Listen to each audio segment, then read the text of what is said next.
Tanse, Ixquel. My name is Terry Crosby. I am of a Cree descent. I am a board member and the director of the Indigenous Relations with SASHPER, and also a Family Connections facilitator. I just want to welcome everybody, and we are really excited that you are here with us. I'm very excited about this time together. We have a really great guest today, and we are looking forward to all you hearing him today. Just a couple things. I just want to let you know of a few things, that this is being recorded. So if you want to come back and listen to it again, it'll be available, and you can tell others about it, and you will you can find it on our website as well. One other thing, for the last 20 minutes, Len is going to speak for about 40 minutes. For the last 20 minutes, we will have a Q&A with our speaker. So you can submit those questions with the chat, or we have a Q&A functions button as well. So you can put some of that in there as well. I just want to emphasize that as an organization and as board members, the SASPER Foundations, we are committed to being active participants in the process of truth and reconciliation for the Indigenous people of Canada. It is really important that we educate ourselves, but with regards to issues pertaining to Indigenous people. But today we are very privileged to have someone that will come and educate us today. With that, I want to invite Doreen to do the land acknowledgement right now. Thanks, Terry. So I'm Doreen Hindman. I'm the Executive Family Connections Administrator for the SASHPER Foundation. I want to say that every time I do a land acknowledgement, it is a little bit different than the previous time I did it, because my understanding grows and changes. And I fully expect that after I listen to Len's presentation today, my land acknowledgement next time will be different than what I am going to say this time.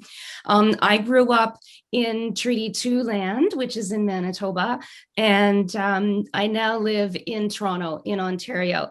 And in Toronto, this land is traditionally the land of the Mississaugas of the Credit, the Anishinaabe, the Chippewa, the Haudenosaunee, the Wendat, and it is currently home to many other First Nations, Inuit, and Métis people who have come here over time. I want to acknowledge that I am a settler on these lands. Even though my family has been on Turtle Island for generations, we did come here from somewhere else. And that is a different relationship to the land than that of the First Nations and the Indigenous people of Turtle Island, who have taken care of this land for millennia.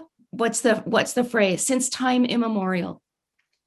Where I live now is the land which is subject to what's called the Treaty of the Dish with One Spoon.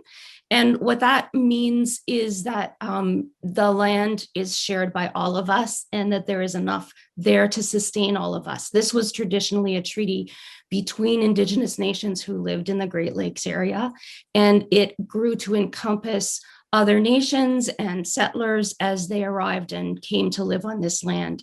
There's enough for all of us in that dish, but there is only one spoon, because we must each be careful to take only what we need and ensure that there is still enough to sustain everyone who is living and learning and playing on this land. So we have a responsibility to each other. And I like to really emphasize the idea of relationship, because what we do at SASHPER is a lot about relationship within family and chosen family. And I think we have so much to learn from Indigenous teachings. So with that, I want to acknowledge the lands that I am on and benefit from, and say thank you so much to Terry and Len for being here today. Thank you, Doreen. I just wanted to say, you heard in the acknowledgement that we are recognizing the territories that we are in. Maybe as a forum of educating ourselves, if you do not know the land that you're in, or the territory that you're in, maybe look at that tonight. That would be, a little something that you could do to educate yourselves. Just wanted to put that in there. But we are very pleased to have today Len Pierre. He works for Fraser Health, and he is a consultant there. Welcome, Len. Thank you. Thank you so much for having me today, Haichka. In your bio, you talk about being Coast Salish and being a consultant and a public speaker, educator, cultural practitioner, and you even put in there a spiritual gangster. I'm really interested about that last piece there. But yeah, give us a little bit about yourself and where you're from. Sure, thank you. So my name is Len Pierre. My ancestral name is Kalikulag, and I am Coast Salish from Keitsi First Nation. And I know that, when we talk about speaker bios and everything, it's a lot of, what is your education and what is your professional training? But for me, it was really important to ground myself in my worldview and my cultural upbringing. So I kind of come up to these kind of conversations and the spaces that I hold, letting folks know that I have one foot grounded in my Western education and training, but largely my other foot is in my cultural practice, meaning that I practice everything that I preach in terms of what it means to be a Coast Salish person in the 21st century. So, I live on the land, not off the land, but I live on land in my home territories and have such a cultural privilege of having access to elders and knowledge keepers that help inform me for the lectures and the talks that I do. So in that regard, I identify as a cultural practitioner. For a spiritual gangster, I want to let folks know aspects of myself that I don't just come to this conversation with my clever thoughts and my powerful emotions. I also come as a spiritual practitioner as well, that everything I do, I like to interweave spirituality in that. And that gangster piece really is to kind of, I think that we think of spirituality in this box, that it happens in a set time and a set period. And I'm like, I just do spirituality as it kind of comes to me. Oh, nice. Awesome. You also say in your bio as well that you, with regards to truth and reconciliation, you believe the need to bridge the Indigenous and non-Indigenous realities and at this time has never been greater, to bridge those two together. Like, what exactly do you mean by that, and how are you going about doing that? Mm-hmm. Well, when I think about, the bridging of our realities in a time of truth and reconciliation, I think it's important just to first honor and recognize that truth and reconciliation is still relatively new, that we're really kind of figuring this out as we kind of go along. And within that, in the spaces that I hold and the places where I teach and facilitate, I find that there's kind of like the spectrum of where people are on their learning journey.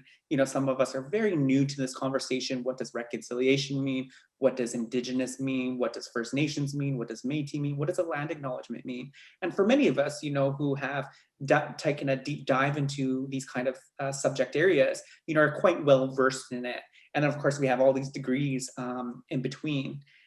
So in a time of truth and reconciliation, and we look at the context and climate and how we are doing this work today, we're talking about environmental justice, social justice, like Black Lives Matters, and anti-Asian racism that we're seeing amidst a global pandemic. There's a lot of moving pieces.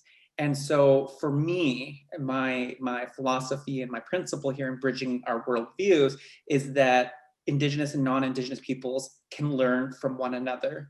That it's not just about, coming to terms with our Canadian colonial history and the colonial events we've endured as Indigenous peoples. It's also, for non-Indigenous peoples, making more room and space for Indigenous knowledge, values, wisdom, and voices, because there's something to be gained from our bridging of our realities. Because we do have different worldviews as mainstream Canadians and as, Indigenous peoples that have been here since the beginning of time. We have lots that we can share with the world about the land, about learning from one another, about caring for one another. And I think if we just decolonize our thoughts and our ideas about what it means to build good, strong relationships and reconcile with Indigenous peoples on Turtle Island, there's much to be gained, not just in a personal level, but a societal level. So thank you. Thank you for sharing a little bit about yourself and that as well. So I am going to give you the floor right now. You are ready to go, and we're ready to listen. Awesome. Hi, Chika. Thank you so much, Terry. Thank you. So good day, everybody. Welcome, and Haichka, thank you all for inviting me here to speak and share and hold a little bit of space. I know that, we don't have a lot of time together today, but I think that if there's one small thing that you can walk away from with our discussion today, then I think that, that really kind of fills my cup and my intentions for kind of being here. I kind of show up to this work lightly and with humility. I want to emphasize that I come to this conversation with an open heart and an open mind, and all I ask in return is to be received in the same way. Yeah, so without further ado, I have prepared a little bit of a short PowerPoint presentation.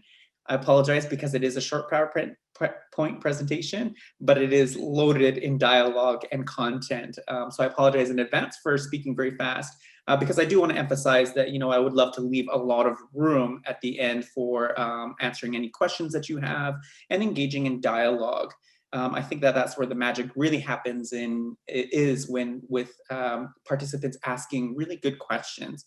And with that in mind, I want to put everything on the table and say that there is no such thing as a silly question or an odd question, that this is a safe space. This is your space, that I'm just a visitor and a guest here in your virtual circle. And so I want you to really be comfortable in your learning seat today. And feel free to ask any question that kind of comes up for you, recognizing that we can be very new to this conversation, and that is okay. And fully recognizing that there are probably Indigenous peoples, brothers and sisters and relatives that are listening to me right now, that can also be holding this space and can use these teachings and share their own teachings and their own experiences. So wherever you are on that kind of learning spectrum, feel free to contribute your knowledge and your wisdom and your experiences and your good questions. Okay, so today's topic for our of conversation today is really just an introduction to Indigenous cultural safety and humility as a sort of practice, a professional practice, and a driver and reinforcer for systemic change. And I really emphasize that it is introductory. I know that this conversation can go a million different directions in a time of truth and reconciliation. So I want to put you into the driver's seat and let this conversation go where you would like to take it with your good questions. I'm going to share some foundational things that is kind of like what Len normally talks about, and how I frame what cultural safety and humility looks like. Cultural safety, takes on many different forms and shapes and sizes depending on the context in which we are talking about it. And I'll explain more about that in a moment. So before I begin, with my Coast Salish hat on, we have many protocols as Coast Salish people before we begin an event. So our first protocol is recognition of our point of departure, which is our land acknowledgement. That is an ancient practice that goes back to the beginning of time. So I would like to honor and recognize that I am zooming into you, this virtual circle today from my own home territory of Katzie First Nation in North Langley in Walnut Grove, located in the lower mainland of British Columbia. And our Katzie people here have been occupants and stewards and caretakers of the land since the beginning of time. Protocol 2, expression of gratitude for people and place. I would like to honor and recognize that, our traditional territories now, are home to many, many Métis peoples and urban Indigenous folks that are away from home, including Inuit peoples as well. And I have a great expression of gratitude and humility for being able to, I feel really blessed to be able to be in this part of the world. When I look at our lush green forests, our cedar forests that we call the tree of life, and our clean airways and our clean waterways. I express gratitude for being in this part of the world where my people and my family line go back, thousands and thousands of years. And for protocol 3 is an expression of where you are from, which is kind of just like your origin story. And our elders always tell us, who are you? Where do you come from? Who do you belong to? So I'd just like to do a little bit of a deeper dive into my formal introduction into where I kind of come from. So I said that, I come from Katzie on my father's side and Musqueam First Nation on my mother's side. And I, kind of come to this conversation with a background in education, Indigenous education more specifically. So I cut my teeth in my career I came out of high school and I started right out of high school, I started a diploma in child and youth care counseling and graduated within 1 year. And by the time I was 19 years old, I was back in the schools working, supporting Indigenous youth in an urban setting, in urban high-risk schools and high schools as well. And so, you know, back in those days, I was 19 years old, being a staff member, and I remember principals trying to send me to class, you know, during the middle of classroom sessions because they thought I was a student there. And that's where I kind of started my career and really kind of got my degree in teaching education, television, radio broadcast, because I just love the art of speaking and communicating. And so that's my professional experience. And my cultural practitioner hat and my cultural teachings hat, you know, it really does. I say I come from a very culturally privileged life. And I say that because not all Indigenous peoples on Turtle Island necessarily have access to elders, have access to cultural knowledge systems to inform their how they would like to live their lives. And I'm blessed to have access to, you know, two worldviews, you know, a Western Canadian worldview and having access to university, Ivy League university education and training, and working for, you know, prestigious health authorities in British Columbia. But I also have my cultural privilege that, you know, I have myths and stories and legends, prayers and songs and ceremonies that my family has been practicing since the beginning of time. So I call that like an ancient wisdom, an ancient knowledge that I have access to. And the way I show up to conversations is to kind of interweave these in the talks and in the physical spaces and virtual spaces that I now hold. And I say that the work is intergenerational. I come from a long line of speakers and educators and teachers. So the image that's on the screen here, you know, is 4 generations of my family, you know, holding space and teaching folks. So I myself am an educator and a speaker. My father, in the bottom left-hand corner, was a cultural educator for Surrey schools as well. And then my grandmother, my paternal grandmother, was also a speaker and an educator and a very well-respected CM, cultural leader in our longhouses, and traveled nationally across Canada as an advisor to the RCMP National Committee on Indigenous Relations for many years. And largely taught me everything I know in my culture. And then, of course, my daughter here in the top left-hand screen is currently, you know, wants to be a teacher when she grows up. This is a little bit longer ago. I think she was probably in grade 4 here. She's now in grade 9 and still continuing the good work. But she, in this picture, she's teaching her classroom traditional medicines in her classroom on a science topic. And so that's a little bit more about me and my origin stories. And when it comes to intention setting, I want to honor and recognize that while I'm here as a facilitator and an instructor or a leader, I am first and foremost a learner and a co-learner in this discussion. The conversations that I have the humble opportunity of being a part of, you know, really does inform my practice moving forward. And I also wanted to let folks know that, you know, we are going to talk about colonialism. We are going to talk about racism in Canada. It is my intention to create a safe virtual space for learning that is respectful, reflective, and reciprocal. I would not be a good cultural safety educator if I did not practice what I preach and make sure that each and every one of you feel safe in this discussion. And I say that so that we can build up our emotional resilience for some of the words, language pieces, or content pieces we will see later on in the presentation. So why is it that why is Indigenous cultural safety a thing? You know, as human beings, we like to know, why are we here? Why are we having this conversation? Why should we be talking about Indigenous people specifically?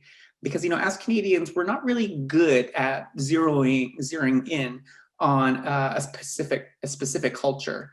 You know, because we say things like, why should Indigenous people get special treatment? Why, you know, we really should just be treating everybody the same. We need to treat everybody equally. Or then we hear some not so good things too, like, why don't they get over it? Or let's just focus on multiculturalism. And then we hear other not so cool things like all lives matter. So why Indigenous cultural safety and humility specifically? So let's talk about why we're here. I think it is important to address that we do live in a colonial state called Canada that is built on colonial ideology and has a colonial foundation. And as a result of that colonial foundation, our systems that scaffold the country, such as education, healthcare, justice, and family services, hold up this country and keep these systems in a certain kind of alignment and within a certain type of structure. And it's often those structures that play harmful or detrimental effects on Indigenous peoples continuously as time kind of progresses.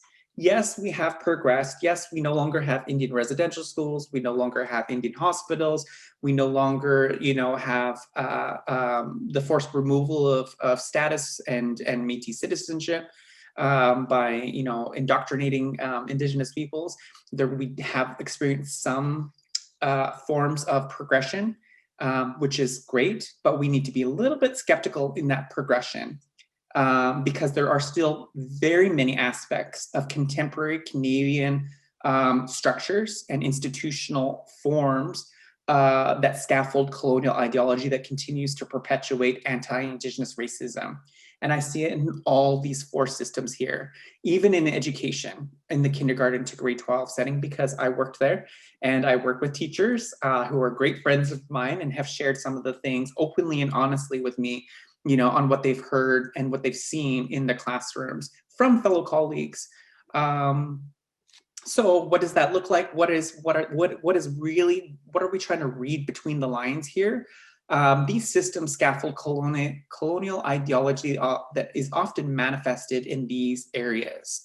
Things like white supremacy, paternalism, systemic racism, the exploitation of people, and of course our lands and resources. When we think about urban tar sands and the deforestation of our forests, assimilation of peoples, capitalism, disease. And when I say disease, I really want to emphasize the diseases that are encountered by Indigenous peoples in targeted and marginalized communities in this country.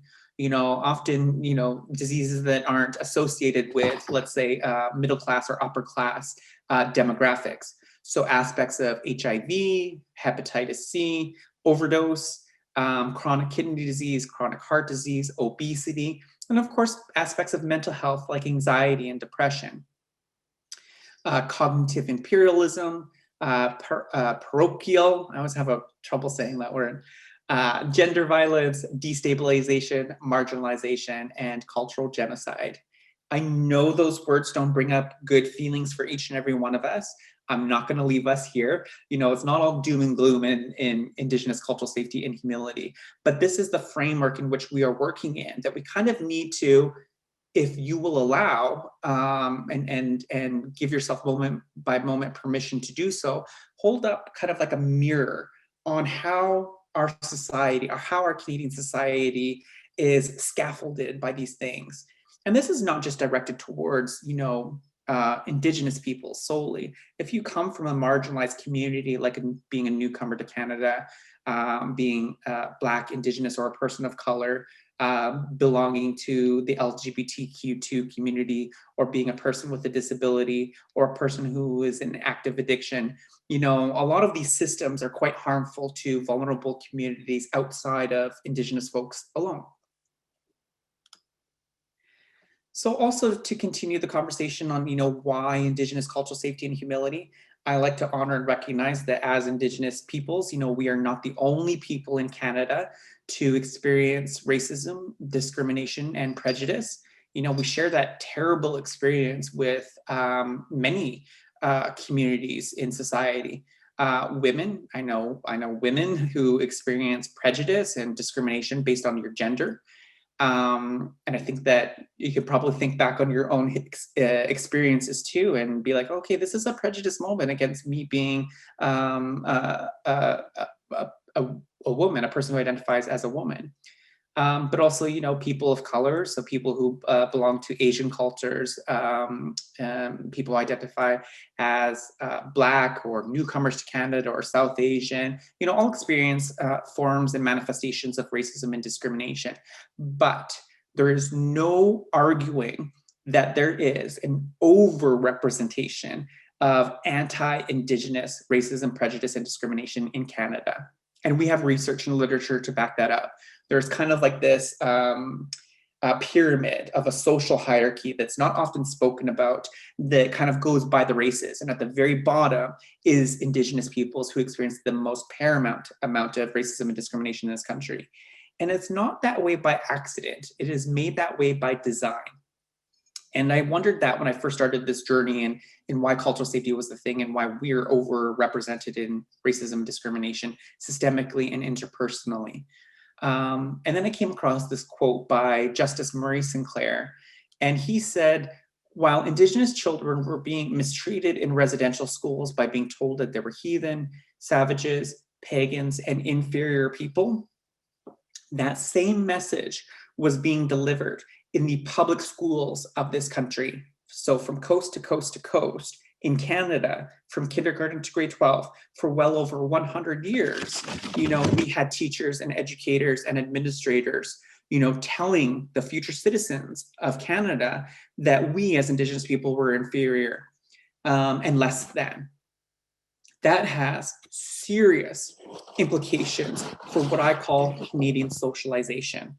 Where does our Canadian identity come from? It comes from our public education system, where we sing "O Canada," we learn about how multicultural we are, and we learn how respectful we are on the global stage, and within, interacting with other countries around the planet. That's Canadian socialization. But never have we ever learned that also a part of our history is that teachers in our education system were delivering this message that Indigenous people were inferior. So as a result, that Canadian socialization, the implication is deep-rooted belief systems that exist in citizens today, Canadian citizens today, that are anti-Indigenous because we are deemed to be lesser than. And I know that that brings up different feelings for each and every one of you. For some of you, it might be resistance. For some of you, it might be acceptance. And for some of you, it might be validation. Like, oh, yeah, like, you know what? When I think about my parents or my grandparents or my great-grandparents, there are some like pretty racist and anti-Indigenous racist things that kind of came out of dinner conversations or movie kinds of things. And, because I do this talk with newcomers to Canada, people have told me that Len, when I come from, and I'll just do an example, when I first came to the country from India, and in our Indian community, they said, you got to watch out for those Indigenous folks because they're not the safest people. They're not around. Have openly told me that after this conversation. So that has validated, everything what I call Canadian socialization. Let's break down Canadian socialization. Indigenousness come from. It really kind of comes from school, which I have just laid out, and it's also repeated through the kindergarten to grade 12 system. I remember, my own friends telling me and explaining to me that, calling me or being surprised that I was First Nation, and that I didn't fit any of the stereotypes or what they have been taught or learned about, and openly shared this with me. And I'm like, okay, I'm just who I am. But it is still largely there. And our First Nation youth in schools still tell us that they experience a lot of these behaviors. It's also reinforced by news and the media and social media. And if you doubt that, there is such a thing as, all you need to do is pull a news coverage story covering an Indigenous story, pull up the comment section, find out just the amount of racist and derogatory things that come out of that comment section. I have since trained myself to not to look in the comment section for the sake of my own mental wellness. But it is important to note because we do have folks in society who say, I don't think systemic racism, Len. I think you're kind of missing the mark there. But it's inarguable. Myths, there's some myths about Indigenous peoples in Canada that continue to go unaddressed, like we don't pay taxes and we get free education, family narratives, segregation. We still have aspects of segregation.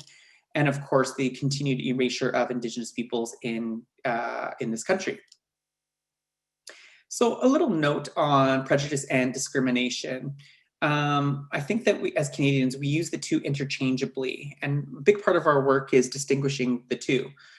So prejudice, we're really good at being taught in schools that prejudice is bad, and to have prejudice is to be a bad person. And we don't identify as being bad people, so we disown being prejudiced. What we are not taught in our schools is that prejudice is natural, it's innate, and it's inside every single one of us. It is 100% impossible to not be without prejudice, because prejudice really is just predetermined judgments about other people's cultures, and we're only born into one cultural framework, so it's only natural we're going to have judgments about other people's cultures. Discrimination, on the other hand, is where we kind of act out and treat people differently because of those internalized judgments about other people's cultures. So for example, if we have a prejudice that is fear towards Indigenous peoples, we might discriminate based on Indigenous identity by ignoring them. And this is often one that we find in the education system, in the RCMP system, like the judicial system, and in the healthcare system. And so this is why we have the context for cultural safety and humility, is that sometimes fear and disgust can lead towards, being ignored and mistreated if we don't have some good knowledge exchange and some good, robust learning conversations that end up happening. So I'll just touch a little bit on institutional oppression, because that's a part of cultural safety learning as well, is that, there is prejudice, there is discrimination, there's racism, and then the big one is institutional oppression. Because institutional oppression is where we take a group's collective prejudice and discrimination and we back it by power and authority and resources.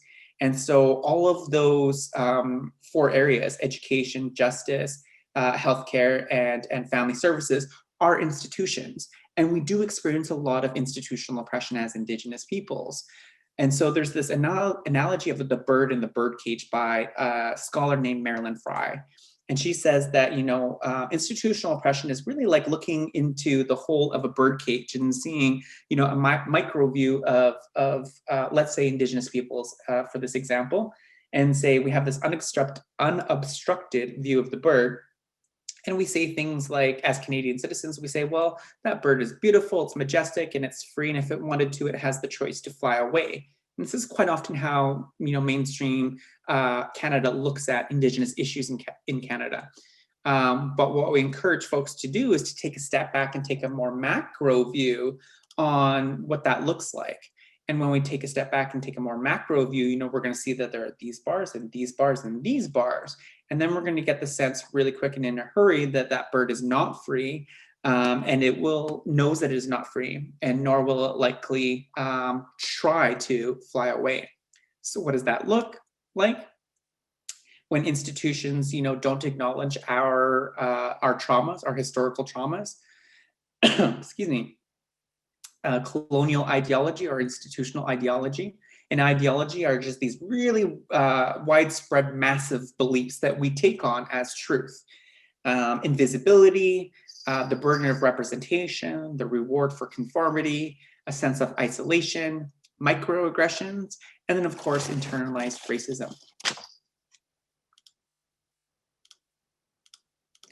So again, this image I'm not going to spend too much time here, a little bit more about some of the things that we do hear and do come across in anti-Indigenous racism that is backed by Canadian socialization. So what is cultural safety and humility? This is a definition that comes from the First Nations Health Authority in British Columbia. Cultural safety is an outcome based on respectful engagement that strives to address power imbalances inherent in Western systems. It results in an environment free of racism and discrimination, where people feel safe when accessing healthcare. So I always say that cultural safety is a journey, not a destination. It's a practice, not perfection. So if cultural safety is a journey, quite often, where does that journey begin? If we come down to the bottom of the arrow of the progressive slide here, we're going to land on a place called cultural avoidance. I used to call this cultural blindness, and that looks like, people, well-intentioned people who say things like, well, Len, I don't see color, or I don't see culture. I just treat everybody the same. And then of course I come along and I'm like, no, you don't. Because we don't treat everybody all the same. We do take into consideration when we're working with people or talking and engaging with people, we take into consideration gender, we take into consideration age, mobility, ability, and we do take into consideration culture. And when people tell me things like, I don't see culture or I don't see color, what they're really telling me is they're refusing to see my reality. And we cannot be equity oriented, we cannot be inclusive, and we cannot be diverse if you refuse to acknowledge our reality as a culture. And that's quite often where we start our journey, is because we're really well conditioned as Canadians to be, well, we're multicultural and we treat everybody the same, and so we don't want to talk about culture, yet we claim to be a multicultural society. But where do we ever get a chance to learn about other people's cultures? That's informative and nuanced, not a lot. So what we want to do is start inviting folks to progress outside of cultural blindness and cultural avoidance and land on a place of cultural awareness. And I'll unpack cultural awareness on the next slide. Only when we're aware about specific cultures can we land on a place of being sensitive and treating people respectfully and with a sensitive approach. But that's not the end all be all. We want to progress outside of that into cultural safety. Cultural safety really is about transforming your physical environment, so your physical space, your personal and professional approach towards Indigenous peoples, so that they feel safe when accessing your services or engaging with yourself. Cultural advocacy is what I say is going above and beyond the call of duty and using your voice in your position to advocate for the needs and the advancement of cultural safety and humility in your family group, in your community group, or in your organization. And when it comes to, I know I'm just coming up to the last couple of minutes here, I just want to give you a couple of last slides to think about to generate more questions and discussion.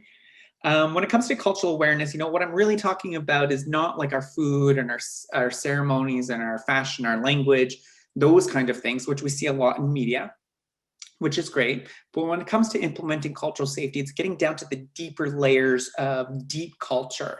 So attitudes towards child rearing, attitudes towards communication and leadership and community engagement, approaches to decision making and problem solving that culture particularly focuses on. That's when, and when we have that kind of cultural awareness, that's where we can even be in a stronger place of being sensitive and then safe and then advocating for. Okay, so here's some of the good stuff. So when it comes to Indigenous cultural safety, there are some universal ethics and principles that I would like to leave with you. Number one is always landing on a place of humility. Cultural safety is a journey, it's not a destination, it's a practice, not perfection. It will get messy. Reconciliation is not perfection work. And how many of you identify a little bit as a perfectionist? Maybe, but a lot of us do. We're by a world of perfection. And I'm transparent with you, this work is going to be messy, and that is okay. And we also need to remember to humility, because when it gets messy, we need to be okay with that, apologize, and not colonizing overnight. So decolonization and cultural stability is not going to happen overnight either way. So again, this is a part of the bridging of the worlds and bridging of the realities. Number two, we need to call deep on our courage. I don't know if any of you are Brene Brown fans, but cultural safety work calls for a deep calling on our courage to be in a vulnerable place of not knowing. And again, in a world where we're driven by our and Google can answer questions for us, this is going to be a lifelong journey of learning and learning. And that's gonna require a degree of vulnerability, and we need to well. But I call it, coming from a place of courage and bravery, because it takes courage to be here. It takes courage to breathing right now and listening to what you're listening to and engaging with it. And it takes a lot of bravery to ask the questions that you're thinking of. Number three is wisdom. We can call on our experiences to build, appreciate new knowledge. If we don't have that much experience, regarding working with Indigenous peoples, then there's your first sign. Is to start acquiring some experience.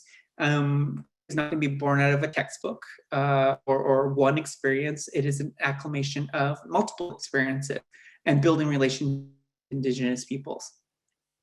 And the fourth one is love. Call it compassion, call it care or appreciation, whatever it is, we must give ourselves moment by moment to live in awkwardness of love for fellow human beings. And the last slide I'll share with you, and then I'll open up the conversation, is pitfalls, things to watch out for. And this is just, I offer this as lightly and with humility, saying, you know what, this is what I've seen in my own personal practice. And talking about cultural safety is to watch out for. Number one, watch out for equity, diversity, and inclusion models. Those have been around for a long time, and I'm very skeptical on what they have done for Indigenous issues and Indigenous inclusivity. So my strategy there, my recommended strategy, is to develop Indigenous specific models and have those as a sustainable model. Number two, be careful of multiculturalism. It has typically used Indigenous peoples from inclusivity. Yes, we've come a long way, but it's something that can easily fit into the status quo of conversations where we continuously just ignore the Indigenous communities in which we live and or actually the Indigenous lands on which we're living and working and playing. Number three, only focusing on the culture, only wanting to bring in the elder or only wanting to focus on the drumming and the singing and the storytelling. Those are really great, but that's one side of the coin. The other side of the coin is coming to those truth aspects of what has happened in our past. Our children system that is creating a solid space for what that is, but we were exposed to in terms of the atrocities that Indigenous peoples have endured. And last but not least, sensitivity versus advocacy and allyship. So people that just think that cultural safety is just being kind. This is not about being kind. This is also about, committing to action, justice doing, and going up and being a good ally. It's not just about being a good, kind human being. That is great. That's the start. But it's also, how you show up to the work to progress, to advance, to make and transform our personal, professional, and organizational structures. So with that, I will close and stop. And I'm just going to leave. So these are just a couple of nuggets here.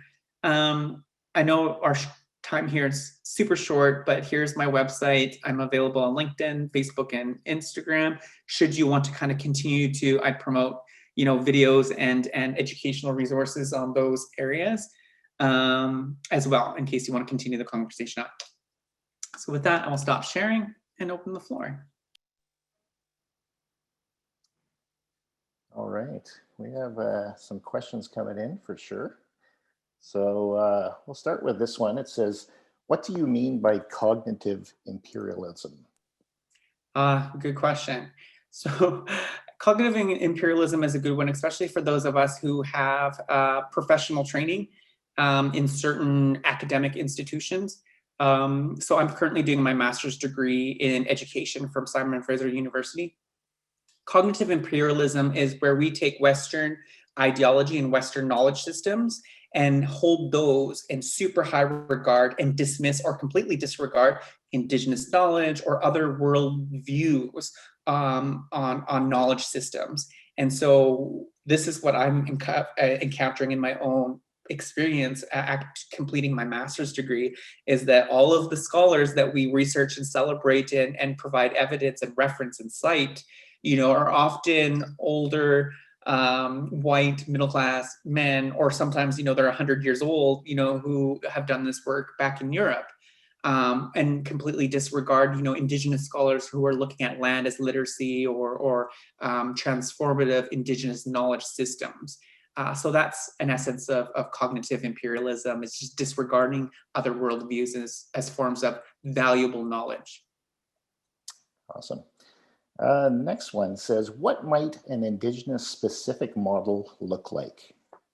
Yeah, so working in healthcare, I advocate for a Indigenous equity-oriented approach. And so that means, typically, I don't know how many of us have seen the equity versus equality cartoon where we see the kids trying to look through the fence. And if we're all treated equal, not everybody gets to see it because of our different height. My cat is jumping all over the place and distracting me. And equity, we often mix those equity and equality up. So I say Indigenous equity oriented or Indigenous inclusive specific really is just making sure that our strategies or initiatives are protected by being Indigenous specific. So if you have let's say an inclusive model in your organization, I would say on top of that inclusive model, you would need an Indigenous inclusive specific model to kind of really emphasize that equity versus equality. Because otherwise, if we just focus on diversity, just focus on inclusion or equity, again, by default and by status quo, cultural safety kind of gets brushed under the rug and forgotten about. And I've seen it time and time again in old policies and old practices that are being renewed and revitalized. Okay, they're coming in now, so we're going to just kind of pop from one to the next. What is the best way to go about intentionally building those experiences as a settler living on Turtle Island? Mm-hmm. And I think this is one of the most brilliant opportunities that we have in our current day and age, is that, in a time of truth and reconciliation, our culture and our existence as Indigenous peoples has never been more celebrated. And every year, because I've been involved in this work for a while now, it becomes a little bit more bigger, a little bit more robust, a little bit more widespread. When we look at, the creation of National Aboriginal Day is now National Aboriginal Month. Institutions are mandated to engage with and decolonize their institutions. So many businesses are. So there's a growing list of opportunities where we can engage with Indigenous culture and engage with Indigenous peoples. So as non-Indigenous peoples, as settlers, finding those opportunities that are local to your neighborhood and then engaging with them. So look out for hotspots like your local libraries, look out for your local rec centers, your local education systems, and then of course municipalities too, depending on which municipality you live in, should be really good community-oriented hotspots for engagement with Indigenous culture and peoples. And that's where you can start to kind of build on your experiences.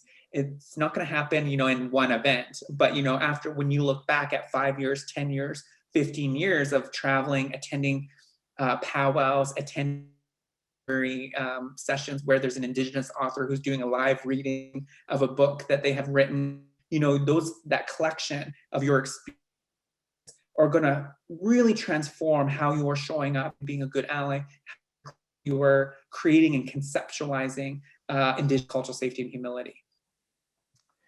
I've been told that it's not possible for non-Indigenous people to try to decolonize our thinking, as by default we participate in ongoing colonization, that decolonizing work can really only be done by Indigenous people. Is this only systemics, or is it a meaningful way to think about how we move forward? Did you get that? That is a brilliant question. Okay. And I will counter argue the source of that argument. Decolonization work is for everybody. It is for everybody, and it is achievable.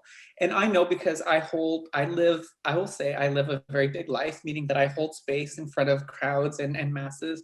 And I come under scrutiny and criticism from my own community members, elders in my own community, and say, well, Len, what you're trying to achieve is impossible. We cannot decolonize. And I appreciate their skepticism, I really do. But the way I look at it, and I'm just being transparent, I look at this work, whether it's cultural safety or decolonization, this is, we live in a world that is driven by instant gratification and instant manifestation. You know what, we pick up our phones and we can order skip the dishes, we can, hop on Amazon and order, things for our house, and we get it in a matter of days or weeks. And we think the same is going to happen with cultural safety and humility and decolonization. That's just, we need to reframe how we think about that and get back to our cultural understandings on the work that we do here today and now will have an impact for future generations.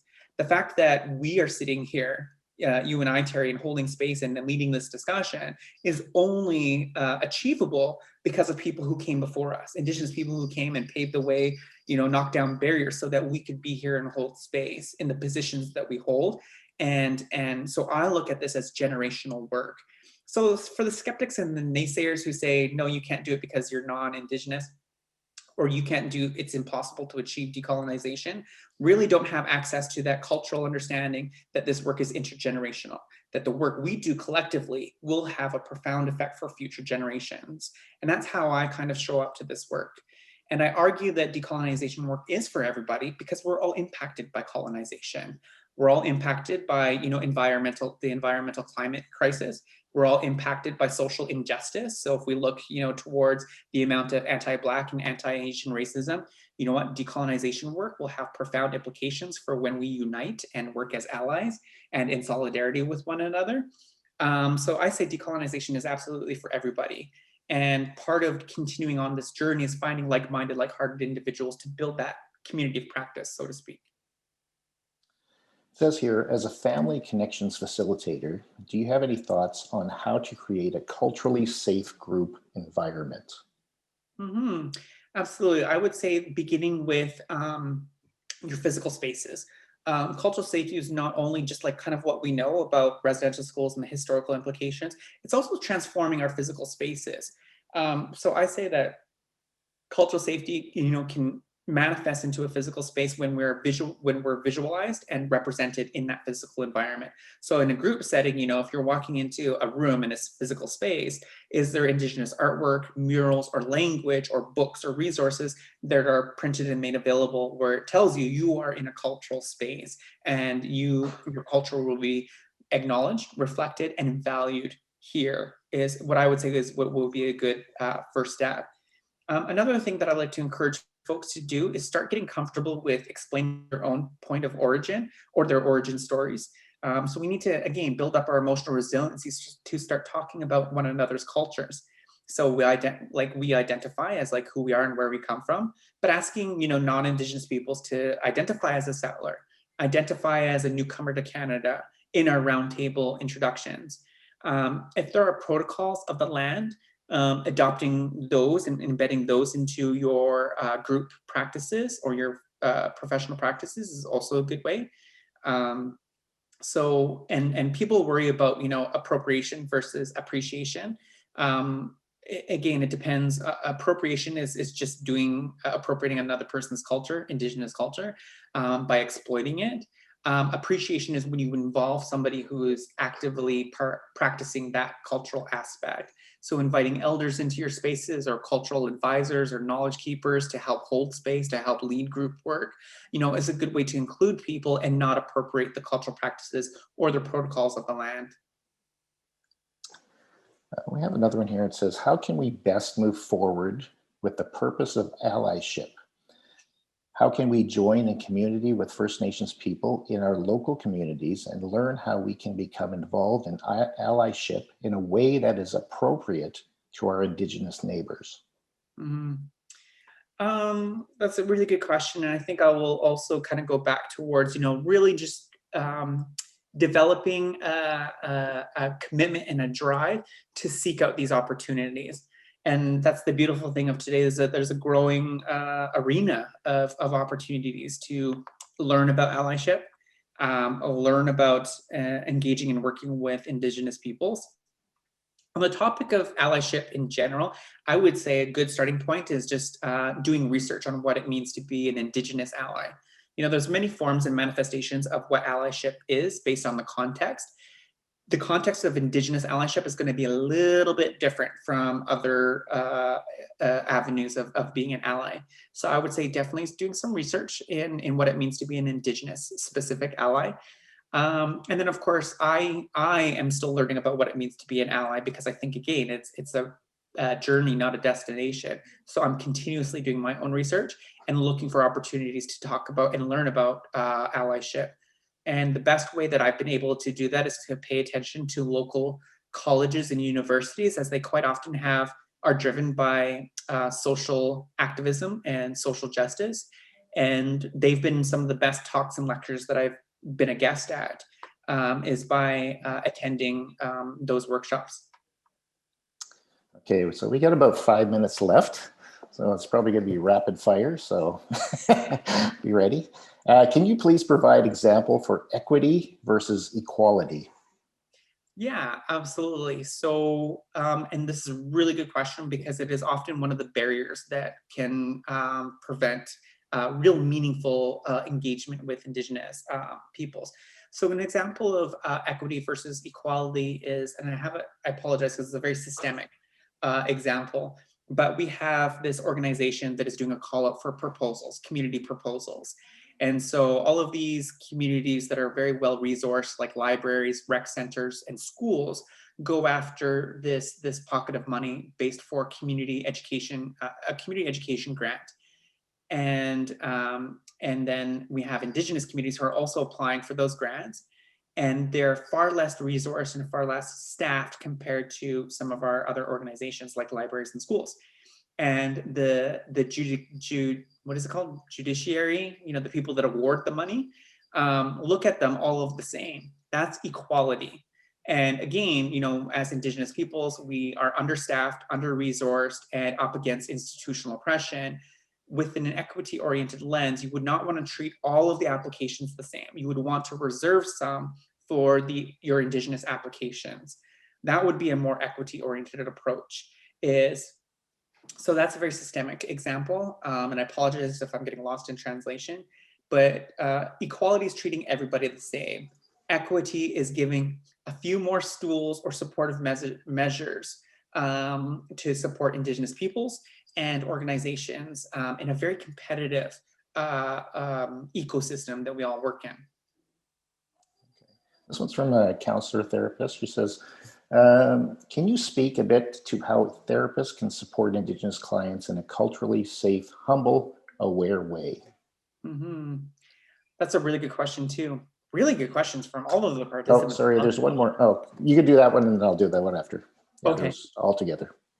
In I would start to look at two-eyed seeing approaches and doing some research in two-eyed seeing for therapeutic relationships, which is emerging work. And then, of course, offering some non-verbal ways of promoting access to culture if you are in a capacity or position to do so.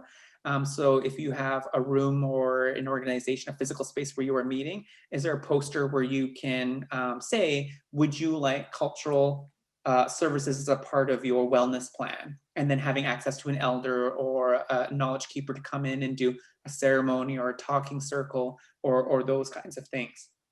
So my first recommendation would be seek out two-eyed seeing. Actually, my second would be decolonizing methodologies for therapeutic relationships and healing services. And then, of course, nonverbal ways of promoting cultural services for healing. Okay. Yeah, the second part to that was, where did we go now?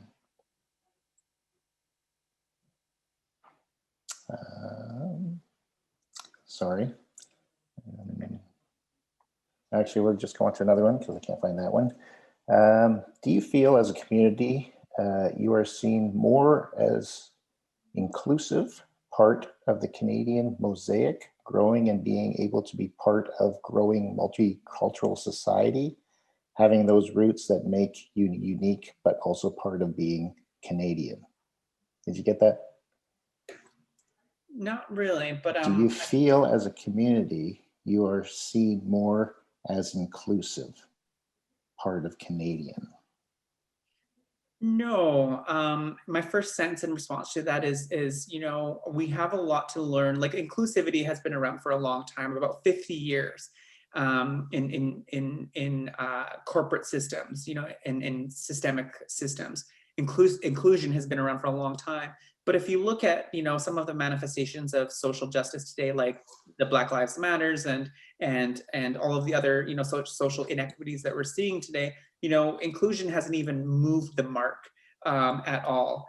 I think that we are in a much better place to be able to act in solidarity and unity with one another now because of social media and technology and online learning. Like the fact that we're on a call, on a video call today from opposite sides of Turtle Island is something to be shared and celebrated. So I think that we're going to pick up momentum looking forward into the future. But I think that, even as marginalized communities, we've kind of had our own social barriers where we haven't necessarily had the opportunity to kind of come together for the purposes of solidarity work and unity work. But I hold a hope and a faith that this work is picking up momentum.